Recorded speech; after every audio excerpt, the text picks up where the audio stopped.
नाज़रीन आदाब, खबर दोपहर के साथ आप सबसे मुखातिब हूं मैं हिना जुबैर।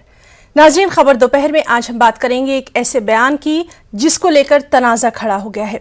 हम ये समझने की कोशिश करेंगे कि अगर ये बयान दिया गया है तो किस तनाजुर में दिया गया है, इसके क्या मायने निकाले जाएं। इसके साथ रहेंगे हमारे साथ रहेंगे दो खास मेहमान भी।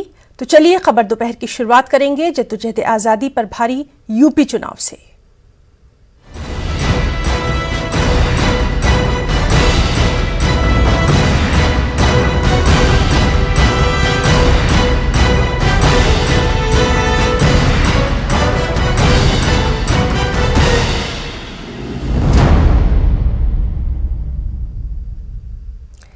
जैसे जैसे यूपी असेंबली इंतखाबात करीब आते जा रहे हैं, आरएसएस और उसकी ज़ैली तंजीमों की जानिब से मुतनाज़ा बयानात का सिलसिला शुरू हो गया है। अब वीएचपी को जद्दोजहद आज़ादी से बड़ी तहरीक अयोध्या में राम मंदिर के लिए चलाई गई मुहिम लग रही है। विश्व हिंदू परिषद के joint general secretary Surendra Jain ने इतवार को ये कहकर तनाज़ा खड़ा कर दिया कि राम मंदिर तहरीक जद्दोजहद आज़ादी से बड़ी है। विश्व हिंदू परिषद के एक बयान में सुरेंद्र जैन का हवाला देते हुए कहा गया कि हिंदुस्तान को 1947 में सियासी आज़ादी मिली, लेकिन हमें अपनी मजहबी और सकाफती आज़ादी राम मंदिर की तहरीक से मिली। ये तहरीक आज़ादी से भी बड़ी तहरीक थी। तो इसी पर आज हम बात करेंगे और जानने की कोशिश करेंगे कि इस बयान के क्या मतलब निकाले जा रहे हैं।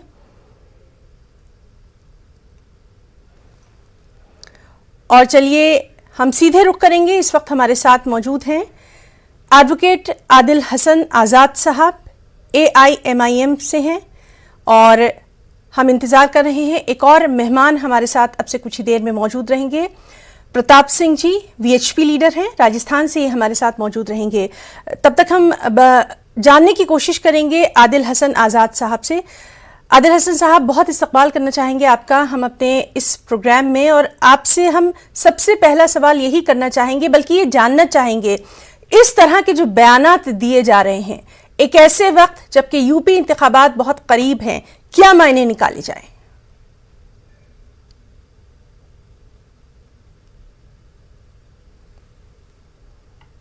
जनता भी जान रही है कि चुनाव की हार की बौखलाहट उन्हें दिख रही है, तो उन्हें उत्तर प्रदेश याद आ रहा है। लेकिन उत्तर प्रदेश की आवाम जो है याद रखेगी कोरोना में जिस तरीके से कोरोना महामारी में सरकार की लापरवाही, गंगा में लाश बही, उसमें कोई इंसान की लाश बही है, उसमें कोई हिंदू और मुसलमान की लाश नहीं बही है। विश्व हिंदू परिषद के लोग कहाँ थे? RSS के लोग कहाँ थे? कहाँ थी भाजपा की सरकार जब लाशें को कुत्ता खा रहा था? उसके बाद ये उसमें भी सम्मान नहीं दे पाए। तो ये तो बीजेपी का खोखला है। बीजेपी एक्सपोज हो गई है कि ऑक्सीजन की कमी से बच्चों की मौत, ऑक्सीजन की कमी से लोगों की मौत, ऑक्सीजन का हाहाकार। और आज बोलिए ये जो राशन बांट रहे हैं उसमें प्रधानमंत्री और CM का फोटो डाल रहे हैं, और भी मार्च तक है, क्योंकि जानते हैं कि मार्च में चुनाव है इनका, सिर्फ मार्च तक चुनाव है। तो इनकी जो दोहरी मानसिकता है, दोहरी चरित्र है, दुनिया जान रही है। उत्तर प्रदेश की आवाम समझदार है। वहाँ गाजियाबाद से लेकर गाजीपुर तक लोग, और उतरौला है, बलरामपुर है, आपका संबल है, बिजनौर है, अलीगढ़ है, कानपुर, लखनऊ है, वहाँ एक अलग तहजीब है। तो ये जो ठोकदारों की जो सरकार थी, इसको जनता अपने वोट से ठोकेगी, और जनता इनको बतला देगी कि जनता की ताकत क्या थी। अहंकार हारेगा और उत्तर प्रदेश की आवाम जीतेगी, ये मुझे यकीन है। क्योंकि महंगाई के मार, सबसे ज्यादा जो अनएम्प्लॉयमेंट यानी बेरोजगारी है, ये ऑक्सीजन की कमी की मार, उसके बाद आज जो नौकरी नहीं है, 23 लाख बच्चे जो देने वाले थे अभी टेट वाला एग्जाम, उसमें क्वेश्चन पेपर लीक हो जाता है, और इनके आला अफसरान मिले रहते हैं उस बोर्ड के, और MLA का भाई मिला रहता है। तो सरकार क्या उस पर कर रही थी? उससे पहले भी लगातार, पहले भी 3-4 बार क्वेश्चन लीक हुआ है, लेकिन सरकार उस पर कोई आंख नहीं खुला। तो जनता तो मालिक है ना। जी बिल्कुल बिल्कुल। आदिल हसन आज़ाद साहब, आपसे हम बातचीत जारी रखेंगे। हमारे साथ एक और बहुत ही खास मेहमान प्रताप सिंह जी VHP लीडर हैं, राजस्थान से वो भी मौजूद हैं। प्रताप सिंह जी, आपका बहुत वेलकम करना चाहेंगे, और आपसे ही हम जानना चाहेंगे जिस बयान की बात की जा रही है क्या मायने उसके निकाले जाएं, क्या समझा जाए?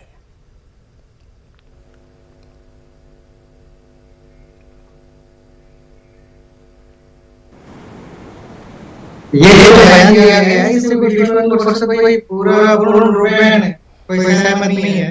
ठीक है, भारत जो गुलाम था वो 700 वर्षों तक गुलाम रहा। पहले मुगलों का गुलाम रहा और फिर अंग्रेजों का गुलाम रहा। तो जो लड़ाई थी वो एक सांस्कृतिक राष्ट्रवाद की भी लड़ाई थी। 1947 में भारत जो है वो अंग्रेजों की दास्ता से मुक्त हुआ। उससे पूर्व मुगलों की दास्ता से मुक्त हुआ था। लेकिन जो सांस्कृतिक गुलामी जो कि बाबरी मस्जिद के रूप में भारत माता की छाती पर थी, उस सांस्कृतिक गुलामी से मुक्ति जो है वो अब जाकर के मिली है। आप भी क्या सही मायनों में इस बात से मुत्तफिक हैं, इस बात को मानते हैं कि जो बयान दिया गया है कि जद्दोजहद आज़ादी यानी आज़ादी की लड़ाई से बड़ी ये लड़ाई थी, इसको मानते हैं? नहीं, ऐसे नहीं मानते हम। इसको समग्र रूप में देखते हैं कि जो किसी भी राष्ट्र के लिए संपूर्ण रूप से आजाद होना आवश्यक है। अंग्रेजों से हम 1947 में आजाद हुए, लेकिन जो सांस्कृतिक राष्ट्रवाद की भी लड़ाई थी, किसी भी देश को यदि गुलाम बनाया जाता है तो सिर्फ ये नहीं है कि उसके भूभाग पर कब्जा कर लिया जाए, जबकि एक पूरी सोच थोप दी जाती है। हमारा जो सांस्कृतिक जो धरोहरें हैं उनको नष्ट कर दिया गया, उनको जबरन तोड़ दिया गया था। तो अब राम मंदिर के विषय में मैं ये कहना चाहूंगा कि मैं उस बयान से पूर्ण रूपेण सहमत नहीं हूँ। हाँ, 1947 में हमने एक बहुत बड़ी आजादी की लड़ाई जो जीती थी, हमने अंग्रेजों को यहाँ से मार भगाया था। लेकिन जो सांस्कृतिक लड़ाई हमारी शेष थी वह राम मंदिर बनने पर पूर्ण होगी। जी, इसीलिए हमने आपसे ये जानना चाहा कि हम समझना चाहते थे कि इसके एक्चुअल मायने जो हैं क्या निकाले जाएं, क्योंकि कई बार कहा जाता है कि बयान को तोड़ मरोड़ कर भी पेश किया गया। और हम बहुत शुक्रगुजार हैं कि आप हमें अपना कीमती वक्त दे रहे हैं ताकि बातें जो हैं वो सामने आ रही हैं। आदिल हसन आज़ाद साहब जिस तरह से वो कह रहे हैं कि जो असल मकसद है वो ये है कि जो एक सकाफती लड़ाई थी, जिस तरह से दूसरे बातें थीं, उसको लेकर ये बयान दिया गया है। आपको लगता है कि ये बयान इस वक्त देना सही है या फिर इससे अहम मुद्दे भी अवाम के सामने हैं? आदिल हसन साहब, ये देश ना मुसलमान का है, ना हिंदू का है, ना किसी मजहब का। ये देश संविधान का है जो बाबा साहेब अम्बेडकर ने बनाया है। और बीजेपी जो बार बार नेशन फर्स्ट कहती है, खोखला इनके दावे। बीजेपी के लिए कभी नेशन फर्स्ट नहीं रहा। बीजेपी के लिए हमेशा अपॉर्चुनिटी फर्स्ट रहा है, सत्ता फर्स्ट रहा है। आपने देखा है बीजेपी के हाल। आपने बीजेपी कैसे आज सिर्फ इस्तेमाल करती है, क्योंकि प्रधानमंत्री चुनावी मोड में हमेशा रहते हैं। आपने देखा कि जाके वेटिकन गए, वहां पोप से मिले। अब क्रिश्चियनों पर कर्नाटका में, क्रिश्चियनों पर हरियाणा में, दिल्ली में, द्वारका में हमला हो रहा है। गृह मंत्री और प्रधानमंत्री चुप है। गोवा चुनाव था तो पोप से मिल लिए, पोप को दावत दे दी, अच्छी बात है। लेकिन भाई वही उन्हीं की मानने वाले, उन्हीं का अनुयायी अगर कर्नाटका में और हरियाणा में और दिल्ली में रह रहा है तो उसको सेफ्टी कौन देगा? भारत संविधान से चलता है, वीएचपी के फरमान से नहीं चलता है। और आपको मैं बता दूं, राम मंदिर आंदोलन जो वीएचपी का 1969 का जो रेजोल्यूशन था, उसके बाद बीएचपी ने राम मंदिर आंदोलन जोड़ा। उससे पहले कभी बीएचपी, आरएसएस और जनसंघ ने कभी नहीं राम मंदिर को दर्शाया था। उसके रेजोल्यूशन में जो हर पार्टी का नेशनल एग्जीक्यूटिव होता है, जिसकी मीटिंग होती है, उसमें कभी बीएचपी ने राम मंदिर को नहीं किया था। ये तो एक इनको कुछ ना कुछ मुद्दा देना है, क्योंकि इनको भाजपा का एक नारा है, मुसलमान मस्जिद मंदिर, अब पाकिस्तान जिन्ना बिरयानी शेरवानी के बिना बीजेपी चुनाव नहीं जीत सकती है।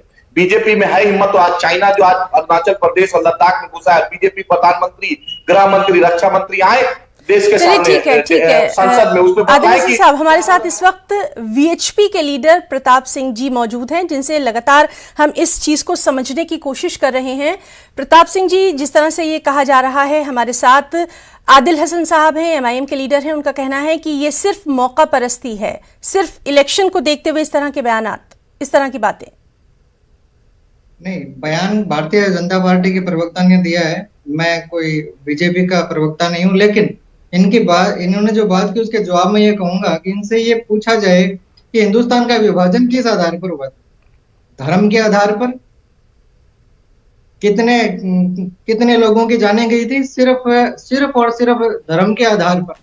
कितने मंदिर हिंदुस्तान में तोड़े गए? हम सांस्कृतिक राष्ट्रवाद की पुनः स्थापना करना चाह रहे हैं।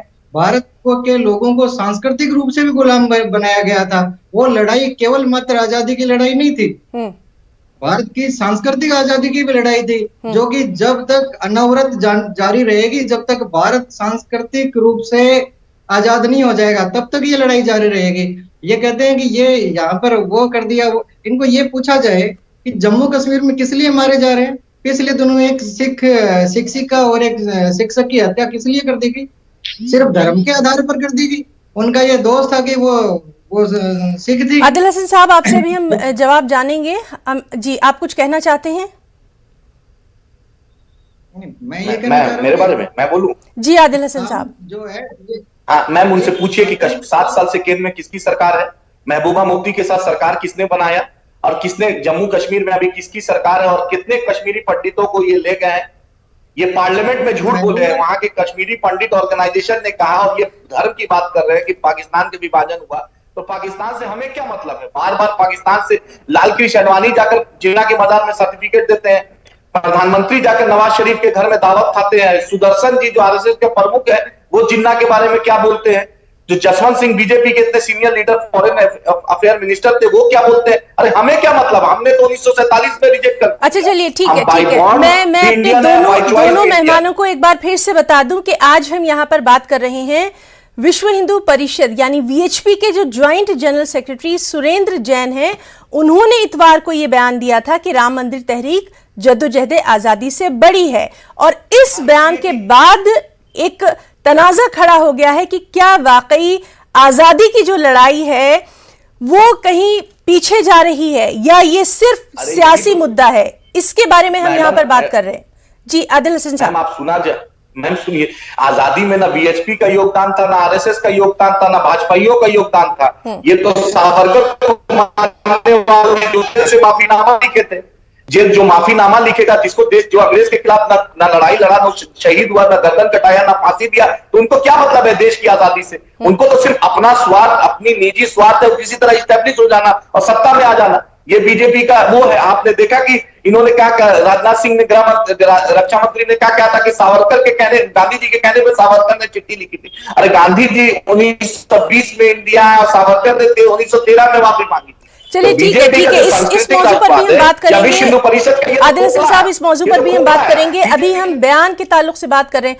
प्रताप सिंह जी, आपसे जानना चाहेंगे, चूंकि लगातार आप भी ये बात कह रहे हैं कि आप वीएचपी से हैं, और जिस तरह से ये बयान सामने आया है, कहीं ना कहीं अब इसको यूपी चुनाव से जोड़कर भी दूसरी पार्टियां देख रही हैं। क्या आप इसका सही वक्त ये मानते हैं, ऐसे वक्त में बयान देना चाहिए? अरे भाई ये चुनाव की बात, आदिल हसन साहब बात सुन लेते हैं।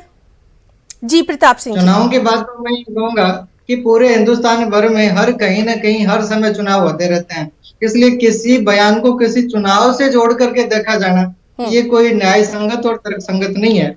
हाँ, उनकी वीएचपी के प्रवक्ता ने जो बात कही है वो 100% सही है। लड़ाई जो थी केवल मात्र अंग्रेजों को भगाने तक नहीं थी। भारत 700 वर्षों का गुलाम रहा था।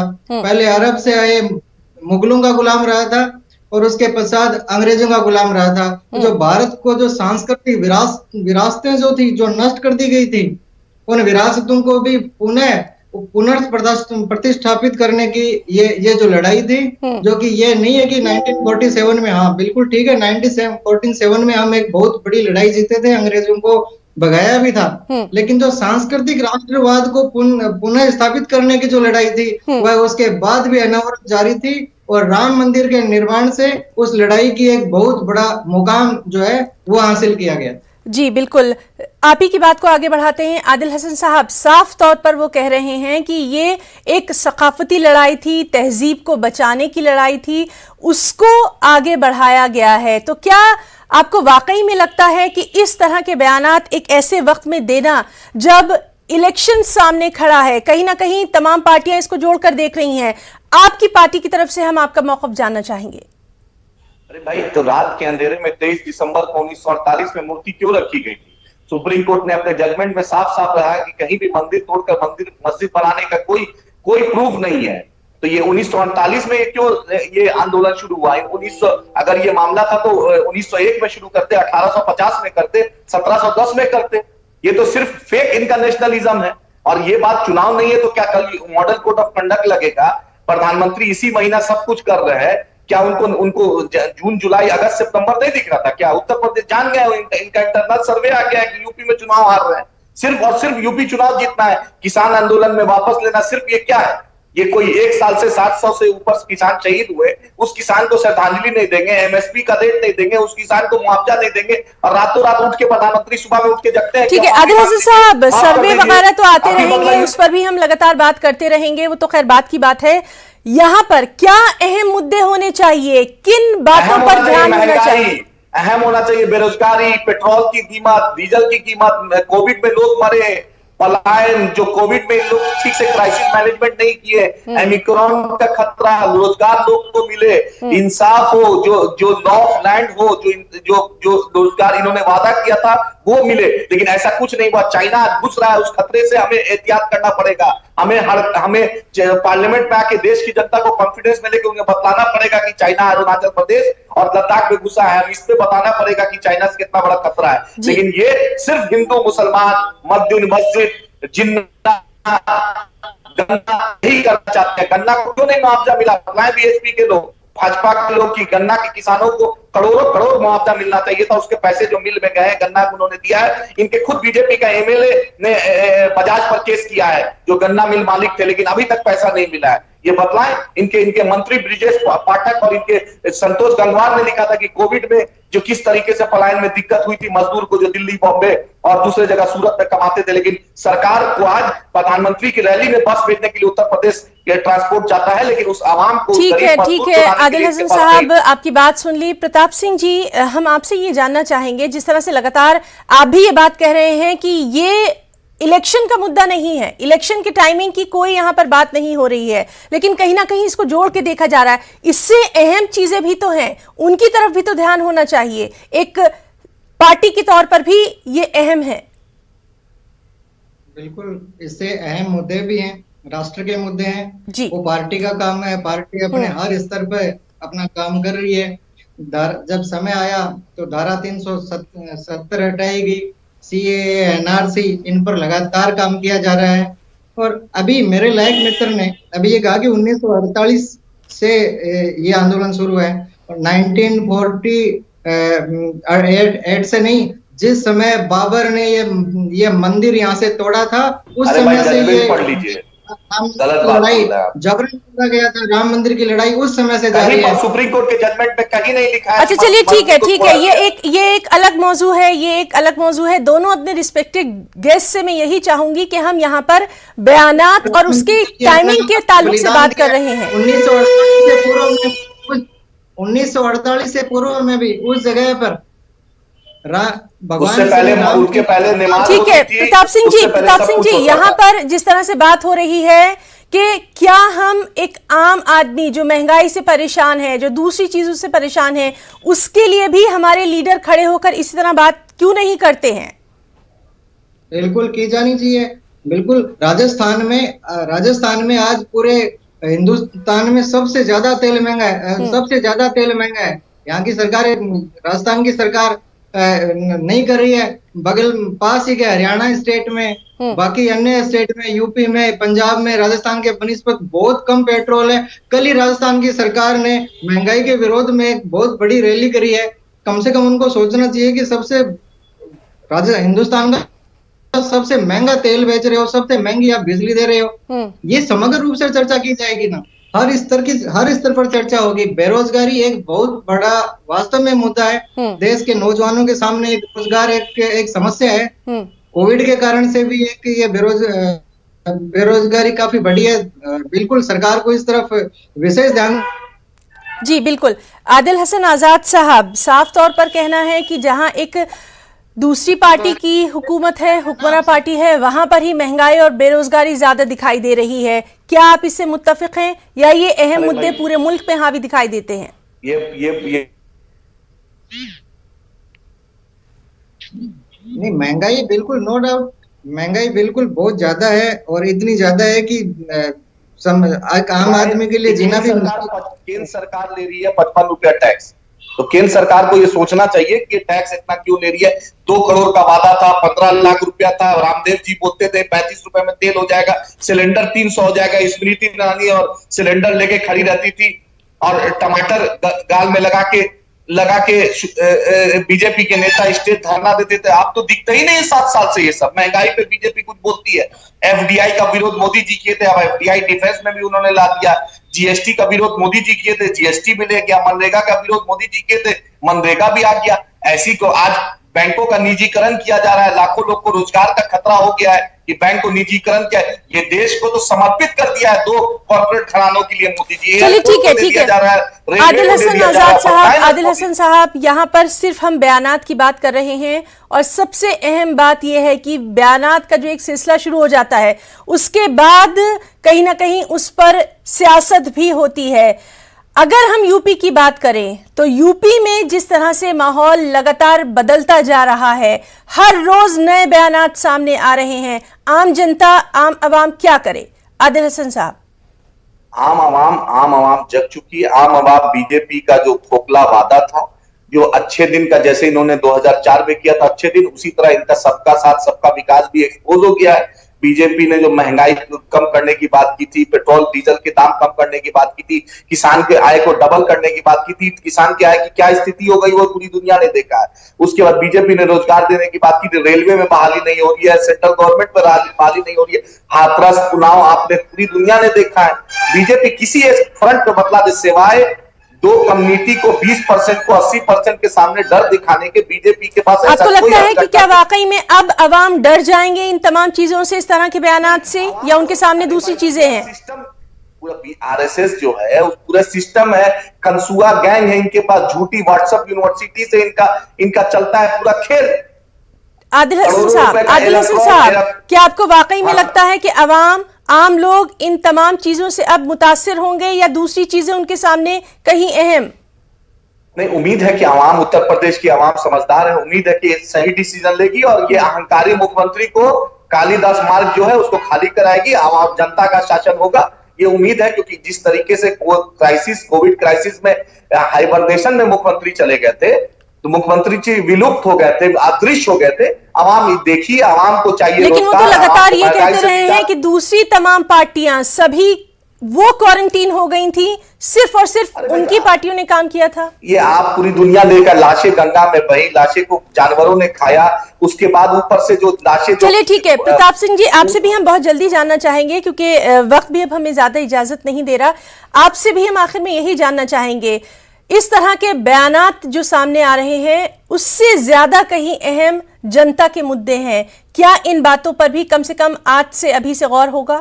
प्रताप सिंह जी। नहीं, बिल्कुल जनता के मुद्दे जो हैं वो इन बयानों से बहुत ज्यादा इत्तेफाक रखते हैं, लेकिन ये राम मंदिर भी जनता का मुद्दा है, देश के 80% आबादी का मुद्दा है। कोई ऐसी बात नहीं है। अभी ये फरमा रहे थे कि जो है मुख्यमंत्री क्वारंटीन हो गए थे। इनकी जानकारी के लिए बता दूं कि कोविड के दौरान मुख्यमंत्री के पिता एक्सपायर हो गए थे, वो वहां तक नहीं गए थे, जनता के बीच में रहे थे। बस इन मुख्यमंत्री, यूपी के मुख्यमंत्री से आपत्ति कुछ लोगों को इसलिए हो सकती है कि उनको अब गुंडागर्दी करने की खुली छूट नहीं है।